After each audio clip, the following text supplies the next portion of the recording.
அனைவருக்கும் வணக்கம். இன்றைக்கு நான் செய்ய போகிறது பட்டர் கார்லிக் எக்.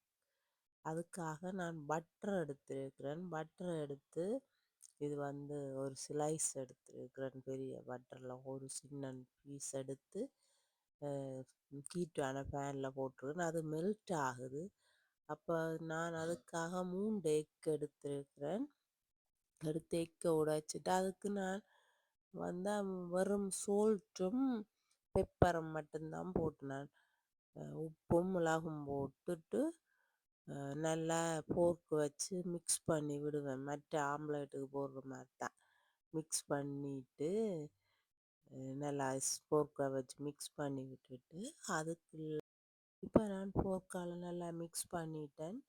மிக்ஸ் பண்ணி விட்டுட்டு இங்கால பார்த்தா பட்டர் மெல்ட் ஆகிட்டுது. நல்லா பட்டர் மெல்ட் ஆகி கொண்டு ஃபுல்லாக ஆயில் மாதிரி வந்த உடனே அதுக்குள்ள ஒனியன் போடுவேன். நான் கொஞ்சம் நிறைய ஒனியனை எடுத்துட்டேன்னா எங்கள் ஃபுல்லாக சொன்னேன் சாப்பிடக்குள்ள நிறைய ஒனியன் நிறைய கார்லிக் வந்ததுன்னா அப்போ நீங்கள் செய்கிறண்டா இதை விட கொஞ்சம் குறைவு காஃப் எடுக்கலாம். ஒனியனும் கார்லிக்கும் நல்லா ஃப்ரை ஆகி வந்த உடனே கொஞ்சம் நல்லாவே ஃப்ரை ஆகின உடனே அதுக்குள்ளே நாங்கள் கலக்கி வச்சுருக்கிற முட்டையை ஊற்றிட்டு ஆம்லெட் மாதிரி விடாமல் அதை நல்லா மிக்ஸ் பண்ணி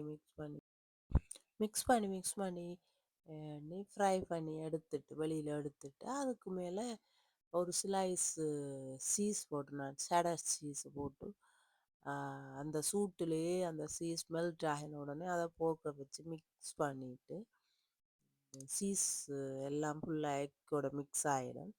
அதை சாப்பிட வேண்டியதுதான். ஆனால் இது நல்ல ஹெல்த்தி இல்லை. நிறைய சீஸு பட்டர் எல்லாம் இருக்கிறதால அவ்வளோ ஹெல்த்தி இல்லை. சின்ன பிள்ளைகளுக்கு ஆனால் பிடிக்கும். இது அவைகளுக்கு ஒரு நாளைக்கு செய்து கொடுக்கலாம். வீக்கில் ஒரு நாள் நான் இதை செய்து கொடுத்தேன். என்னுடைய பிள்ளை விரும்பி சாப்பிட்டேன். அதே மாதிரி நீங்களும் செய்து கொடுங்கள் நண்பர்களே. நன்றி, வணக்கம்.